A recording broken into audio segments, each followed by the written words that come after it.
Hello students, देखो short questions को अंतिम प्रहार के रूप में हम वीडियो बना रहे हैं। बात समझ गए? तो देखो पहला क्वेश्चन क्या है, what is quantization of charge.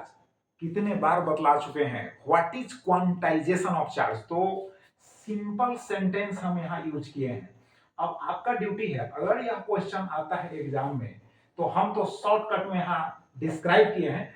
आप जो है ना, इसके अलावा इस सेंटेंस के अलावा 2 और मोर सेंटेंसेस ऐड कर सकते हैं आंसर में। हम समझा दे रहे हैं कैसे ऐड करना है। ठीक, तो देखो after rubbing the charge, sorry after rubbing the charge induced on either body is q is equal to plus minus ne and this is called quantization of charge।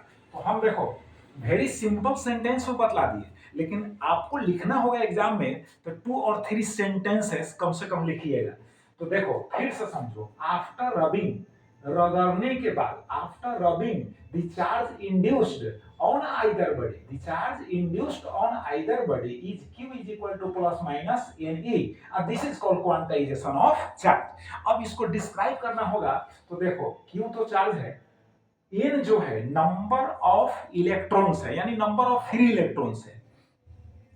ई जो है इलेक्ट्रॉनिक चार्ज का value है, यानी एक electron पर जितना coulomb charge होता है उसका मैग्नीट्यूड है।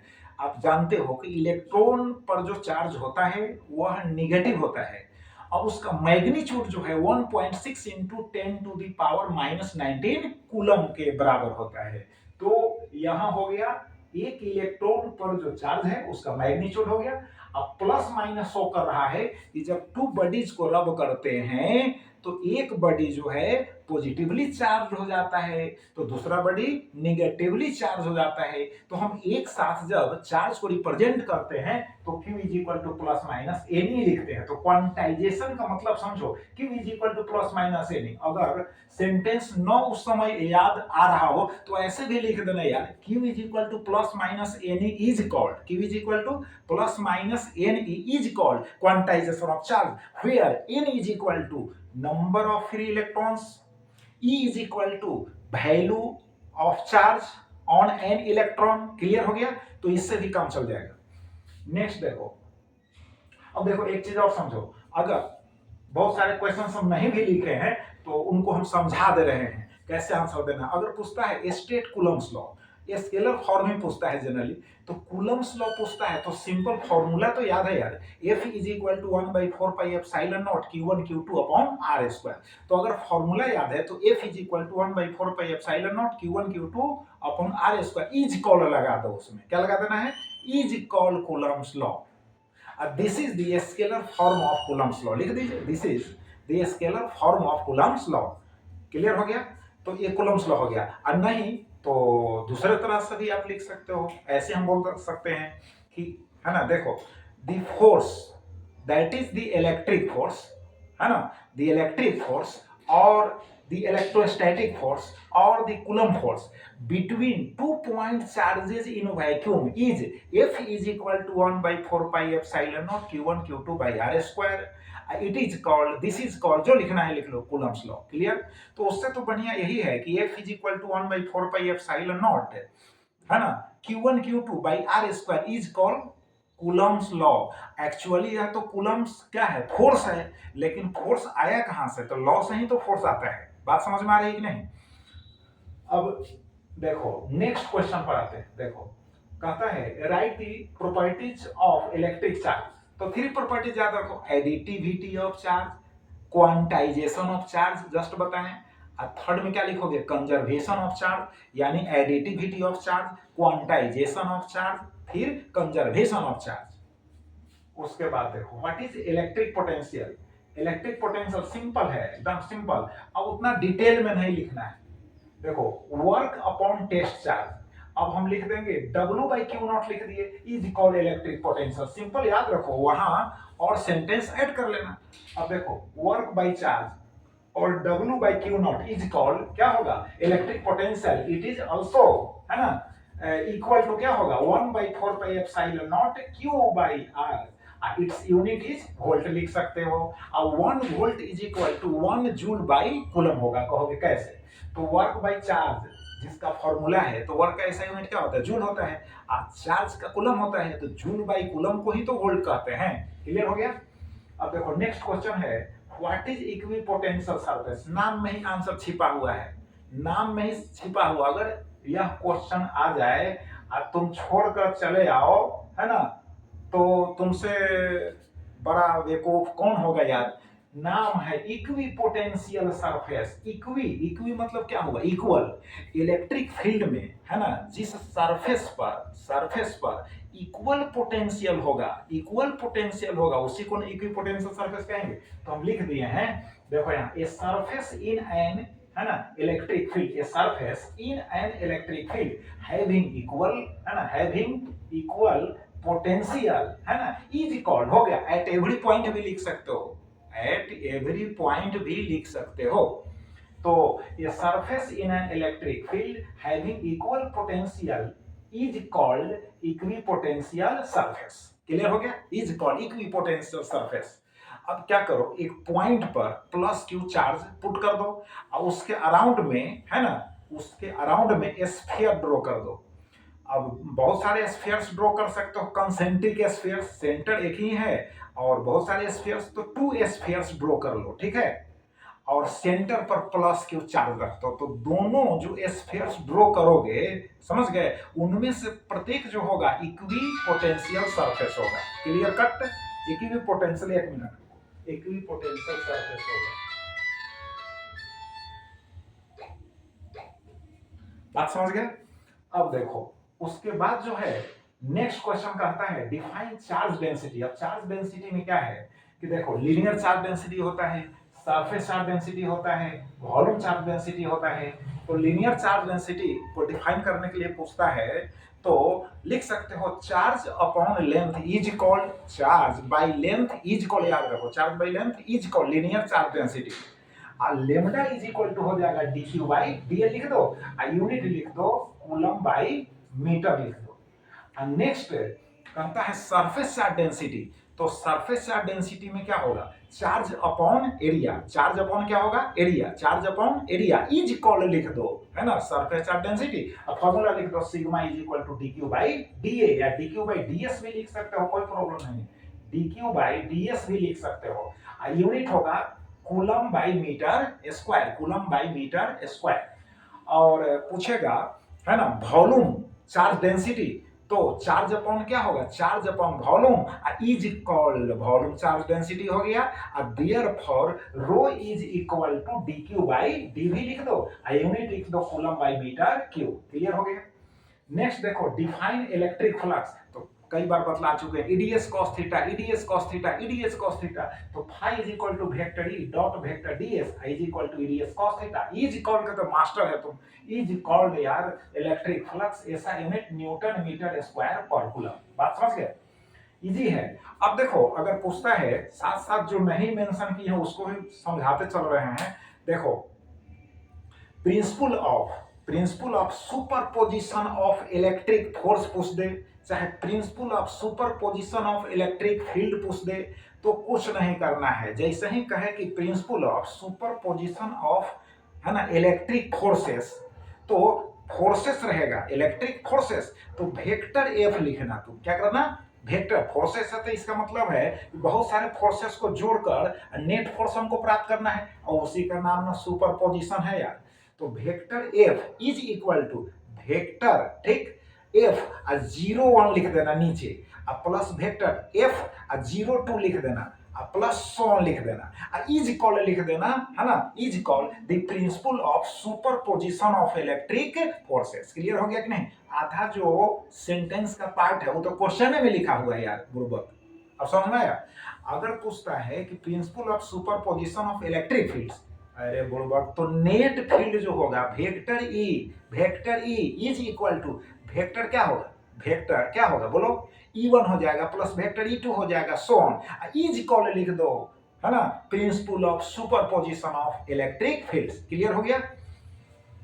अब इसमें जो मेंशन है उसको समझा रहे हैं। अब देखो 2 क्वेश्चंस और माइंड में है, बतला देते हैं, वो भी मोस्ट इंपॉर्टेंट है। जैसे व्हाट इज ए कैपेसिटी, अगर कैपेसिटी पूछता है सी क्यू भी तो हम कई बार पढ़ा चुके हैं, सी क्यू भी फॉर्मूला याद रखो, सी क्यू भी, तो C is equal to Q by V. अब इसको सिस्टमेटिकली लिख सकते हो, the ability of a conductor और ए कंडेंसर चाहे और a capacitor to store electric charge, फिर से सुन लो, है ना, the ability to store electric charge, और सिंपल कर दिया, the ability to store electric charge is called capacity, और वेरी सिंपल हो गया, इज कॉल्ड कैपेसिटी। बात समझ गया कि नहीं, इज कॉल्ड कैपेसिटी। अब देयरफॉर लिख दो C is equal to Q by V, अब तब इसको अलग अलग लिख दो, वेयर, है ना, C is equal to capacity, Q is equal to charge, V is equal to electric potential. ऐसा यूनिट इज फैराड, ऐसा यूनिट क्या होगा, फैराड।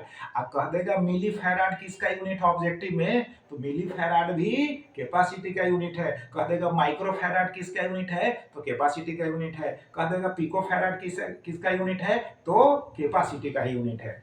उसके अलावा क्वेश्चन समझो, कहता है कि कैपेसिटर में जो सेकंड प्लेट है उसका क्या काम है, क्या रोल है, what is the role of second plate in a capacitor. बात समझ गए, तो कहिएगा, लिख दीजिएगा, since C is equal to Q by V, capacitor जब पूछे ही तुम C is equal to Q by V लिख डालो यार। अब समझो V नीचे है तो V घटेगा तो C क्या होगा, बढ़ेगा।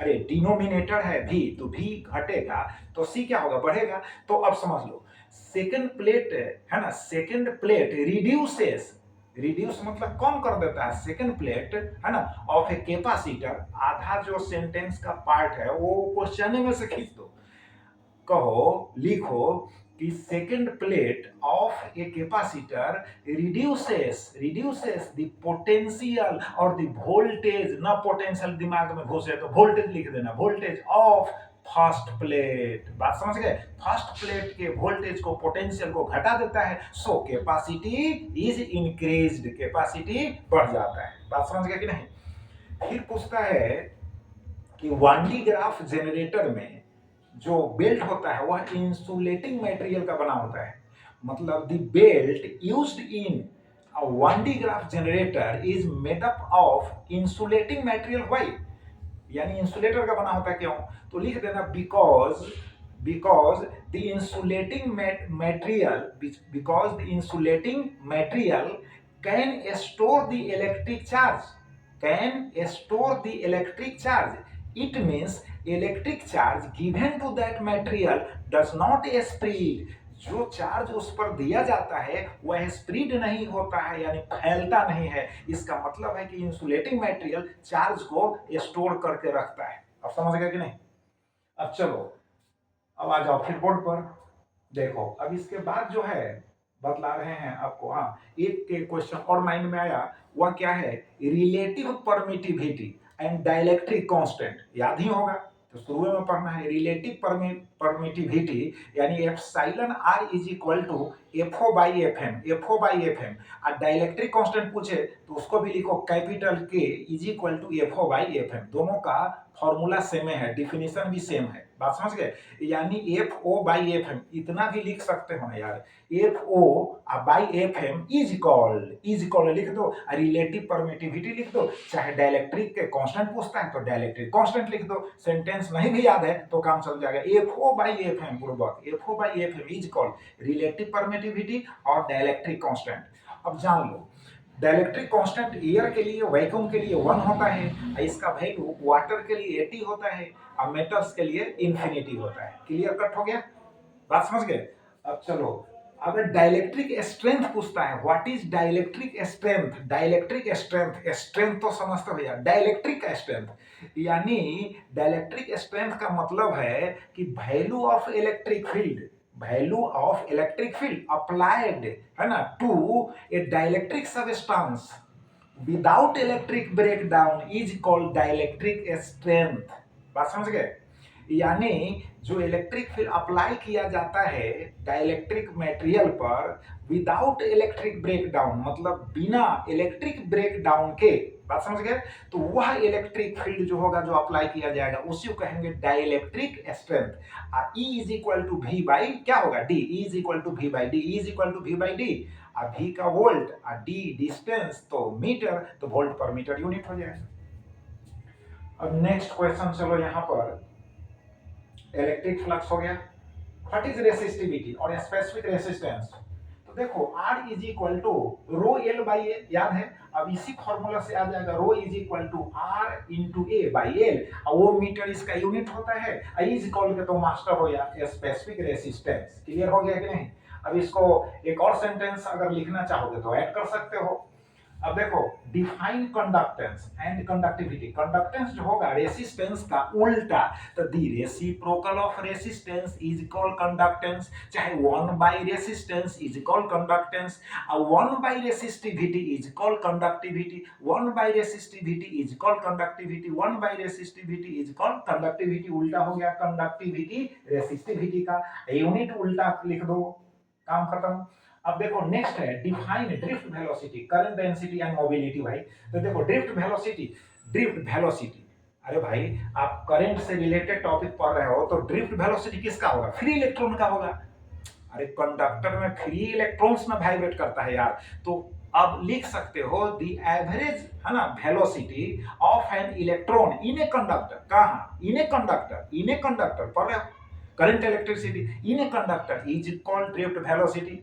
इसका फॉर्मूला लिख दो, और वैल्यू ऑफ ड्रिफ्ट वेलोसिटी चाहे मैग्नीट्यूड ऑफ ड्रिफ्ट वेलोसिटी यहाँ लिखा हुआ है। अब प्रत्येक का मीनिंग जो है अलग अलग भी लिख सकते हो। ई का मतलब है ना चार्ज का वैल्यू है on an electrode, capital E का मतलब अप्लाइड इलेक्ट्रिक फील्ड, टाउ का मतलब क्या हो गया रिलैक्सेशन टाइम, एम का मतलब इलेक्ट्रॉन का मास हो गया। यूनिट तो मीटर पर सेकंड, किसी का भी वेलोसिटी होगा तो होगा। अब देखो J is equal to I by, रख लो J is equal to J I A is equal क्या होगा करंट डेंसिटी। अब करंट डेंसिटी वेक्टर है, करंट स्केलर है, बात समझ गए, एरिया वेक्टर है। क्लियर। अब इसका यूनिट क्या होगा ampere by metre square, ampere by metre square, ampere by metre square. अब देखो Vd बाई ड्रिफ्ट वेलोसिटी का वैल्यू अब by E is equal mobility कहलाएगा, जिसको गतिशीलता कहते हैं। अब देखो व्हाट इज सुपर कंडक्टिविटी। तो ऐसे जब हम टेम्परेचर बढ़ाते हैं मेटल्स का तो उसका रेसिस्टेंस क्या होता है, बढ़ता है, रेसिस्टिविटी भी बढ़ता है। तो किसी मेटल का अगर टेम्परेचर रिड्यूस हो रहा है तो किसी खास टेम्परेचर के नीचे आने पर अगर उसका रेसिस्टेंस 0 हो जाए तो this phenomenon is called super conductivity.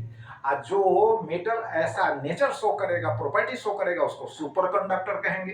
तो मरकरी जो होता है उसका रेसिस्टेंस 4.2 केल्विन के नीचे आने पर क्या हो जाता है, ऑलमोस्ट 0 हो जाता है। बात समझ गए। अब उसको मेंशन कर दिए हैं, याद भी आपको हम करवा चुके हैं पहले। अब देखो नेक्स्ट जो है बतला रहे हैं define electric energy and electric power. अब उसके पहले जूल्स लॉ पढ़ लो, जूल्स लॉ पढ़ लो। जूल्स लॉ क्या है, what is, what are Joule's laws, plural form में पूछेगा, एक नियम नहीं है ना, 3 इसमें लॉज है, कॉम्बिनेशन है। तो जूल्स लॉ ऐसे सिंपल फॉर्म में बोल दिए एक साथ तो जूल्स लॉ हो गया।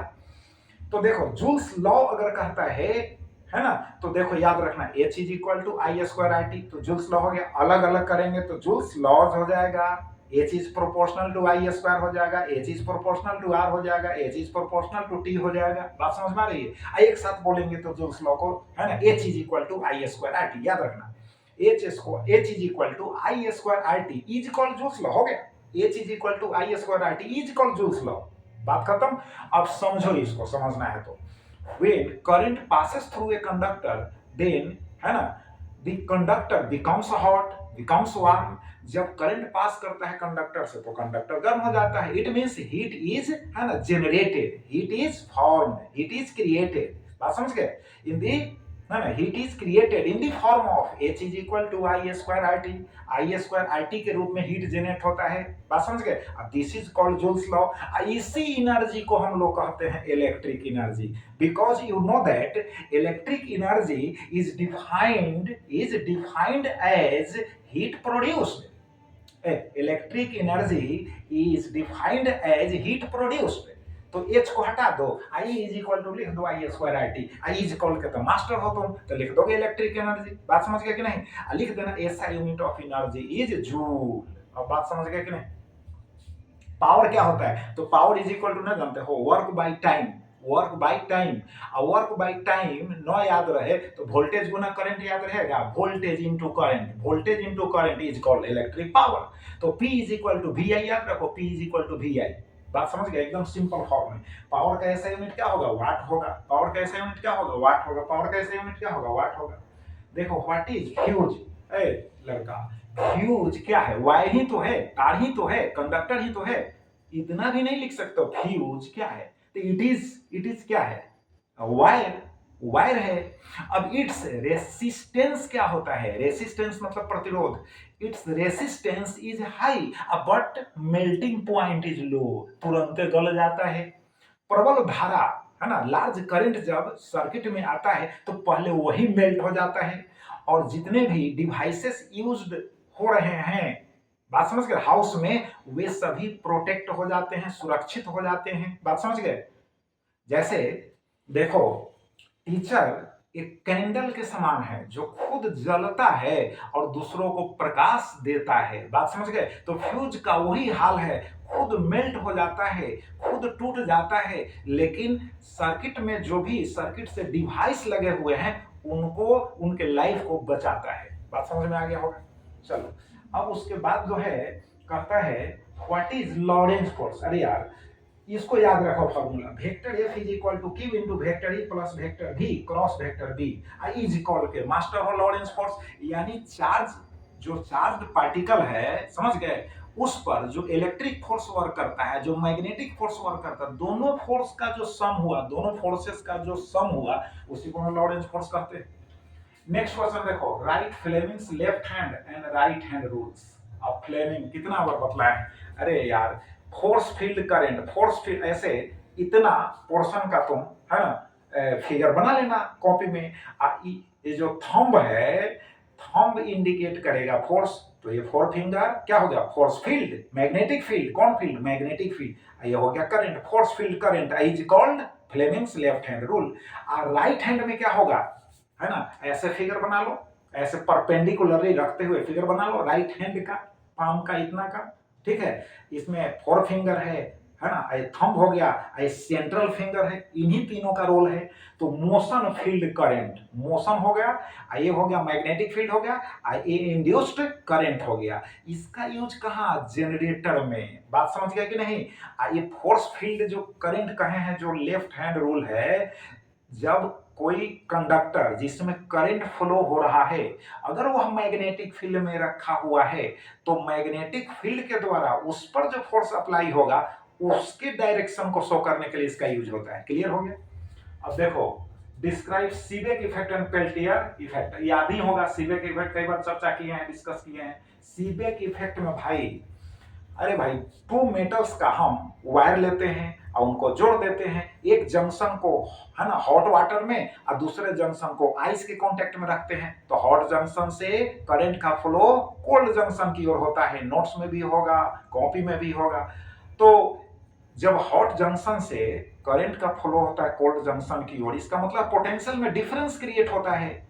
This effect is called Seebeck effect. अब पेल्टियर जो इफेक्ट है, reciprocal of Seebeck effect, inverse process of लिख सकते हो, द इनवर्स, सबसे बढ़िया sentence, the inverse process of Seebeck effect is called Peltier effect. The inverse process of Seebeck effect is called Peltier effect. Clear हो गया।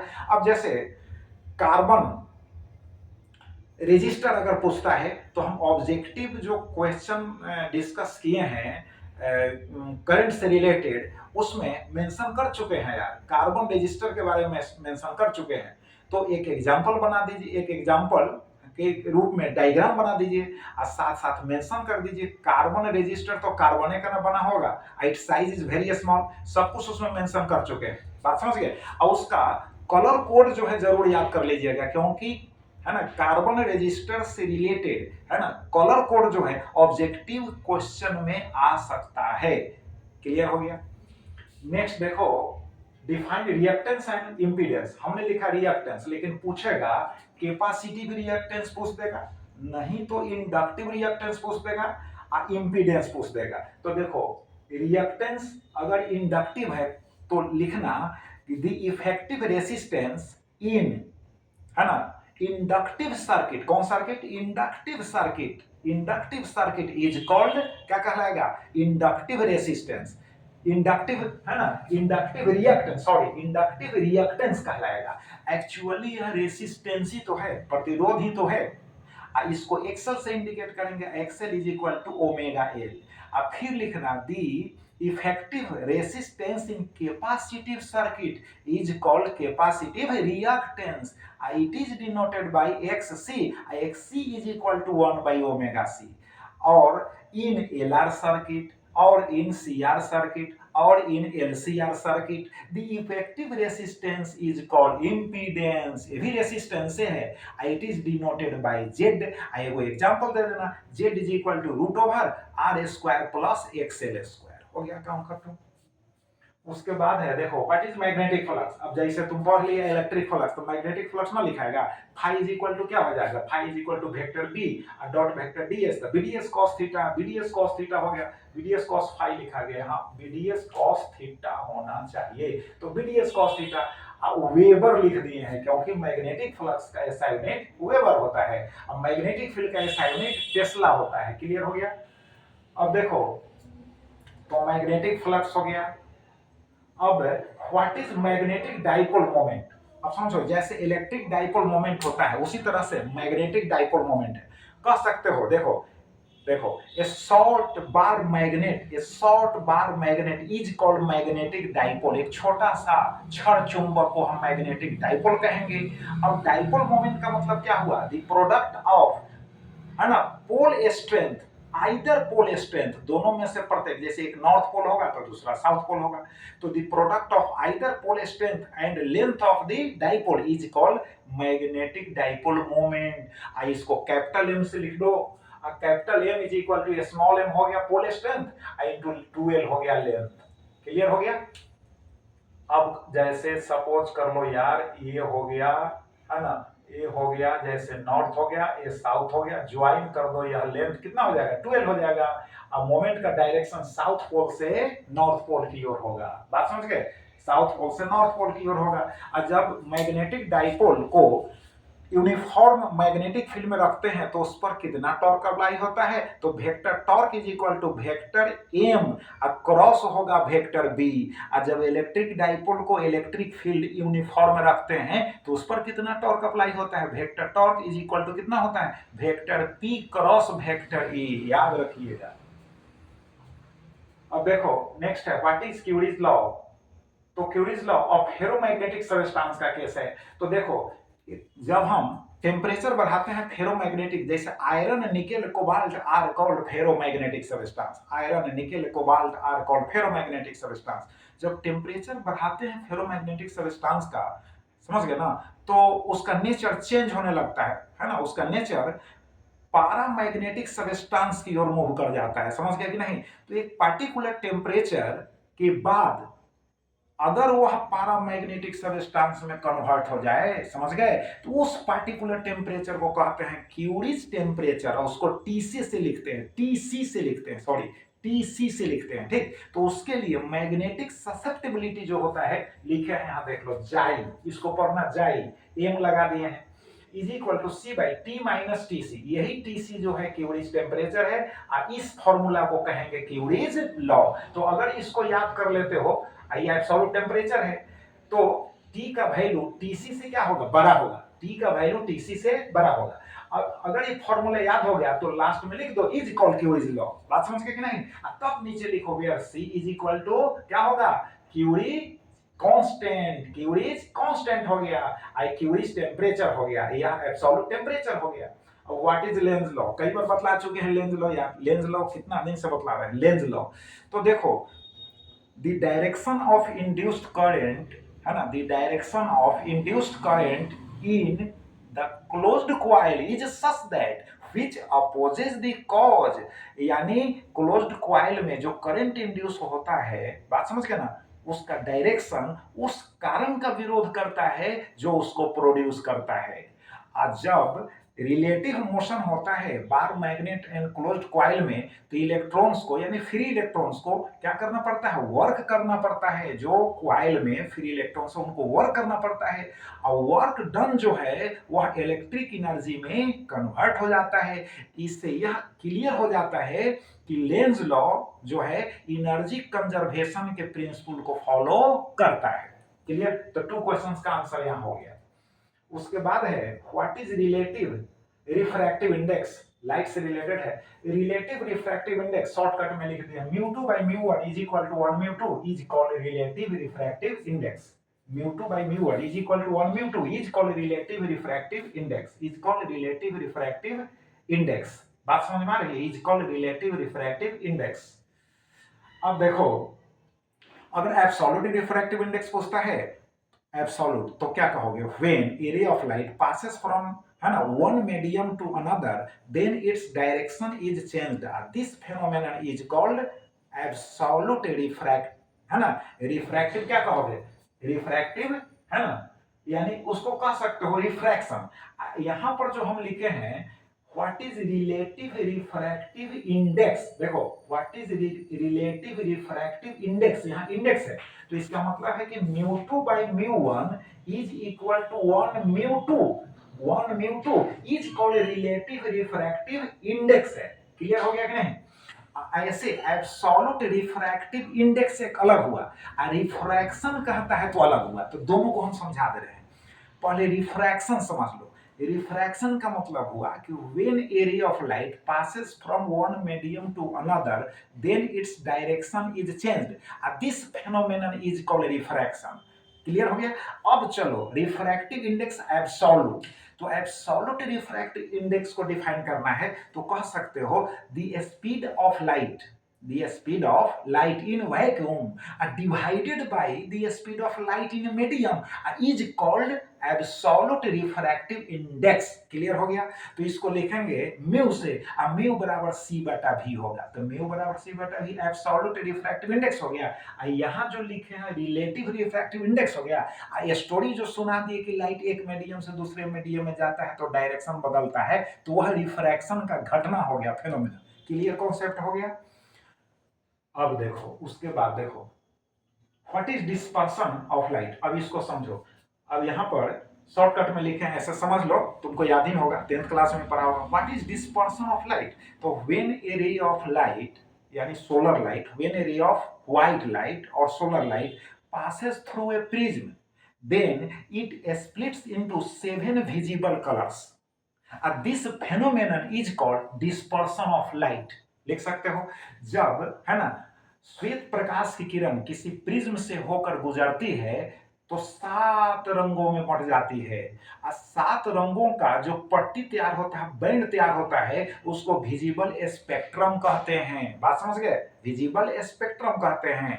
और visible spectrum के top में कौन कलर होता है, रेड, और उसके बॉटम में कौन कलर होता है, वायलेट। तो रेड से जो वायलेट की ओर आते हैं ऊपर से नीचे, तो वेवलेंथ क्या होता है, डिक्रीज करता है यार, घटता है, समझ गए। और म्यू यानी रिफ्रैक्टिव इंडेक्स जो होता है वो बढ़ता है, लेम्डा क्या होगा, घटेगा, म्यू बढ़ेगा। तो अब ये तो फेनोमेनन तो समझ गया, लेकिन इससे रिलेटेड, है ना, कुछ क्वेश्चंस माइंड में है, उसको बतला दे रहे हैं। रेड कलर का वेवलेंथ लार्ज होता है, तो भाई in the morning, in the evening, अगर पूछता है क्वेश्चन में कि horizon appears red during sunrise and sunset, why, यानी सुबह शाम में हॉरिजन जो है रेड दिखता है, क्यों, तो due to large wavelength of, है ना, रेड कलर। रेड कलर का वेवलेंथ लार्ज होता है, इट कवर्स और travels longer distance during sunrise and sunset, लंबी दूरी तय करता है विदाउट स्कैटरिंग। स्कैटरिंग तो होता ही है लेकिन लीस्ट होता है, बहुत कम होता है। क्लियर हो गया? Danger signal red colour due to large wavelength लिख सकते हो। बात समझ गए कि नहीं? जहां भी रेड कलर से रिलेटेड क्वेश्चन तो large wavelength, large wavelength. Sky का कलर कैसा दिखता है ना, क्या, ब्लू, तो ब्लू कलर का वेवलेंथ क्या होता है, वेवलेंथ शॉर्ट होता है, तो ड्यू टू शॉर्टर वेवलेंथ। बात समझ गए? स्कैटरिंग इज मोर, उसका स्कैटरिंग ज्यादा होता है। बात समझ गए ना? स्कैटरिंग ज्यादा होता है जिसके कारण वो, है ना, ब्लू दिखता है। क्लियर हो गया? अब रेनबो पूछ देगा, है ना, प्राइमरी रेनबो और सेकेंडरी रेनबो में क्या डिफरेंस है, तो देखो लिख सकते हो कि during rainy season when light falls on water droplets, when light falls on water droplets, यानी एयर में सस्पेंडेड होते हैं वाटर ड्रॉपलेट्स। तो ड्यू टू, देखो तीनों कारण लिख देना, due to refraction, total internal reflection and dispersion of light. बात समझ गए ना, टू कंसेंट्रिक, टू जरूर लिखना, two concentric spheres, two concentric, है ना, आर्क्स लिखो, आर्क्स स्फीयर्स नहीं, आर्क्स लिखो, चाप, टू कंसेंट्रिक चाप यानी आर्क्स इंग्लिश में लिख दो, two concentric arcs are seen in the sky. बात समझ गए। These are called rainbows. Inner, है ना, inner arc is called primary, outer, है ना, is called secondary. The brightness of inner is more than the brightness of outer. यानी primary जो होता है ज्यादा, इस प्राइमरी जो रेनबो होता है इसमें ज्यादा ब्राइटनेस होता है सेकेंडरी के रेस्पेक्ट में। बात समझ गया कि नहीं। तो ऐसे आप आंसर दे सकते हैं। अब what is TIR, total internal reflection, तो टीआईआर तो आप जानते हो, टीआईआर तो जानते हो कि भाई when the angle of incidence is greater than critical angle, then the ray of light returns back to the same denser medium. This phenomenon is called TIR, total internal reflection. Conditions पूछेगा यार, तो the angle of incidence must be greater than critical angle. The light should pass from denser to rarer. Clear हो गया। और उसके साथ लिख दिए हैं यहाँ इंटरफेरेंस, डिफ्रैक्शन का भी डिफिनेशन याद कर लेना। इंटरफेरेंस क्या है, तो when two light waves are, है ना, when two light waves are छोड़ दो, सिंपल सेंटेंसेस करो, when two light waves travel in a medium in the same direction then they are superposed, आपस में मिलते हैं, after superposition the resultant intensity at a place is maximum or minimum, this phenomenon is called interference। बात समझ गया कि नहीं। Diffraction का मतलब हुआ, डिफ्रैक्शन का मतलब हुआ कि व्हेन एन ऑब्स्टैकल, किसी अवरोधक को, is placed in the path of light, then light bends at edge, किनारे से मुड़ जाता है। This phenomenon is called diffraction of light. अब कोहेरेंट सोर्सेस, है ना, नॉन कोहेरेंट सोर्सेस समझ लो, टू सोर्सेस अगर सेम फ्रीक्वेंसी के लाइट प्रोड्यूस कर रहे हो, ठीक है, बात समझ गए, सेम फ्रीक्वेंसी के लाइट प्रोड्यूस कर रहे हो और जो लाइट प्रोड्यूस हो रहे हैं कांस्टेंट फेज डिफरेंस वाला है, तो उन दोनों को हम कहेंगे coherent sources. To sources produce light waves of same frequency and having constant phase difference, not same, having constant phase difference are called coherent sources, otherwise क्या हो जाएगा, नॉन कोहेरेंट सोर्सेस। क्लियर हो गया। तो ये भी डिफाइन कर सकते हो। अब देखो डिफाइन ब्रूस्टर्स लॉ, है ना, पोलराइड भी है एंड वेव फ्रंट भी है, तीनों को डिफाइन कर देते हैं। देखो ब्रूस्टर्स लॉ क्या है, tan IP याद रखो, tan IP एक, है ना, रेक्टेंगुलर फ्रेम जैसा एक चित्र बना, उसको लिख दो ग्लास स्लैब, और लाइट को ऐसे दिखाओ और नॉर्मल डाल दो, और रिफ्रैक्शन भी दिखाओ और रिफ्लेक्शन भी दिखा दो, चित्र क्लियर हो गया। अब उसके बाद लिखना tan IP is equal to mu is equal Brewster's law, एकदम shortcut, tan IP is equal to mu is equal Brewster's law. IP is equal to लिख देना एंगल ऑफ पोलराइजेशन, अब mu is equal to लिख देना refractive index of glass. Clear हो गया कि नहीं। अब पोलराइड का मतलब हो गया कि देखो पोलराइड जो है is a tourmaline crystal, polaroid is a tourmaline crystal. When an ordinary light passes through it, then it becomes polarized. जब ऑर्डिनरी लाइट इससे होकर गुजरता है तो पोलराइज्ड हो जाता है। यूजेस लिख देना इन एरोप्लेन्स, है ना, इन हेलीकॉप्टर्स, इन ट्रेन्स, यानी खिड़कियों के ग्लास में यूज होता है, और उतना डिटेल में नहीं लिख देना, ऐसे इन ट्रेन्स लिख देना, इन हेलीकॉप्टर्स, इन, है ना, एरोप्लेन्स। क्लियर। अब कहोगे वेव फ्रंट क्या है, तो देखो वेव फ्रंट का मतलब है कि कोई पॉइंट सोर्स है, ठीक है, तो पॉइंट सोर्स है, तो पॉइंट सोर्स से इक्वल डिस्टेंसेस पर जितने भी वेवलेट्स होंगे, तरंगिकाएं छोटी छोटी, है ना, all are in the same phase, an imaginary surface, ठीक है, an imaginary surface touching these wavelets is called wave front. और टाइप्स में स्फेरिकल लिख दो, सिलिंड्रिकल लिख दो, फिर प्लेन लिख दो। तो अगर इलेक्ट्रिक बल्ब है तो उसके नजदीक में जो वेव फ्रंट होगा, है ना, क्या होगा, स्फेरिकल होगा। और सन के कारण जो वेव फ्रंट यहाँ अर्थ पर जो फॉर्म होगा वह प्लेन होगा, क्योंकि सोर्स दूर है। अब कोई लाइन स्लिट है जैसे ट्यूबलाइट, तो उसके कारण जो वेव फ्रंट होगा वह सिलिंड्रिकल होगा। क्लियर हो गया। उसके बाद चलो 1 मिनट, उसके बाद देखो नेक्स्ट है what is solar cell, write two uses of X-ray. What is solar cell क्या है? अरे सोलर सेल जो है एक्चुअली सेमीकंडक्टर का बना हुआ है, सेमीकंडक्टर डिवाइस हुआ, सेमीकंडक्टर का बना हुआ है। तो when light falls on it then it converts light energy into electric energy. Clear, simple form में लिख डालो, है ना। अब देखो उसके बाद है व्हाट इज, ना उसके पहले ही है what is apparent deep. Apparent deep एक सिंपल डीप होता है, एक एपरेंट डीप आभासी डीप। आभासी नमन कौन पूछेगा तो लिखना भाई कि when dip, when plane of है ना magnetic needle of dip circle. फिर से सुनो, when plane of magnetic needle of dip circle is not in magnetic meridian. फिर से सुनो, when plane of magnetic needle of magnetic circle is not in magnetic meridian, then the angle made by magnetic needle with horizontal direction is called, है ना, क्या कहलाएगा, apparent deep। Clear हो गया। अब देखो व्हाट इज कार्बन डेटिंग। देखो carbon dating is a system, carbon dating is लिखना सिस्टम इन विच एज है ना of dead plants and animals, बात समझ के ना, इज डिटरमिन निर्धारित किया जाता है because carbon C14 atom is present in all plants and animals. Clear हो गया सिंपल फॉर्म में। नेक्स्ट है व्हाट इज डोपिंग।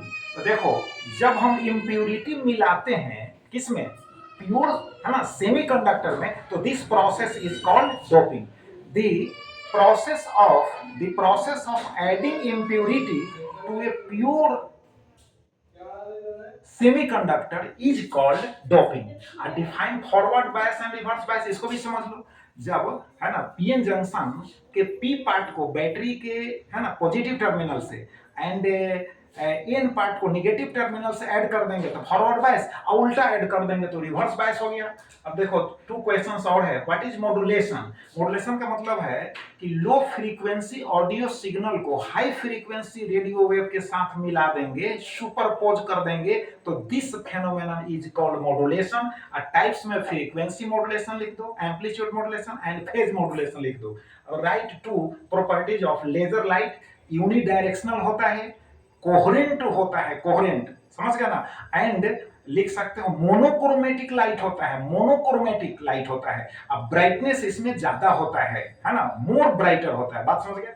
अब इसके अलावा एक चीज और बतला देते हैं कि जैसे पूछ सकता है क्वेश्चन कि जैसे आयनोस्फीयर का, है ना, आयनोस्फीयर का इलेक्ट्रोमैग्नेटिक वेव के, है ना, संदर्भ में क्या रोल है, मतलब इलेक्ट्रोमैग्नेटिक वेव के प्रोपैगेशन में आयनोस्फीयर का क्या रोल है। What is the role of ionosphere in the propagation of electromagnetic wave. तो लिख सकते हो कि the radio waves of frequency range from 3 megahertz to 40 megahertz, है ना, बात समझ गए, from 3 megahertz to 40 megahertz is transmitted to the sky and get reflected back by the ionosphere। इसका मतलब है कि यहां से जो फ्रीक्वेंसी रेंज हम बतलाए हैं जब ट्रांसमिट किया जाता है तो एयर का एक लेयर है जिसको आयनोस्फीयर कहते हैं, वाइन से फिल्ड होता है, भरा होता है, वह है ना इस रेंज जो फ्रीक्वेंसी रेंज है को पुनः जो है रिफ्लेक्ट कर देता है अर्थ पर, यानी अर्थ के जिस पोजीशन से जाता है ना वेव, दूसरे पोजीशन पर पहुंचता है अर्थ पर ही, बात समझ गए। तो इसका मतलब है कि रेडियो वेव्स के प्रोपैगेशन में आयनोस्फीयर हेल्प करता है, यानी हम कह सकते हैं कि ionosphere helps in the propagation of such radio waves. Clear हो गया। अब इसके अलावा भी इसके अलावा भी बहुत सारे क्वेश्चंस होंगे जो हम डिस्कस ना किए हैं, तो ऐसे हम डिस्कस कर चुके हैं, कई बार आपको बतला चुके हैं, समझ गए। तो आप इनको रिवाइज कर लो 10 टाइम्स। मैं कह रहा हूं 10 टाइम्स जो है सुनो, आप 10 टाइम्स कॉपी में लिखो, 10 टाइम्स सुनना है, 10 टाइम्स लिखना है ना। उसके बाद गारंटी है कि याद ही हो जाएगा, बात समझ गए, और एग्जाम में कोई प्रॉब्लम नहीं होगी। अब मिलाकर लिखिएगा, कुछ है ना जो वर्ड्स हैं क्वेश्चन में से लीजिए और कुछ वर्ड्स मिलाइए और मिलाकर उसको सही आंसर दीजिए, बात समझ गए। तो चलो, थैंक यू वेरी मच, और रिवाइज करो।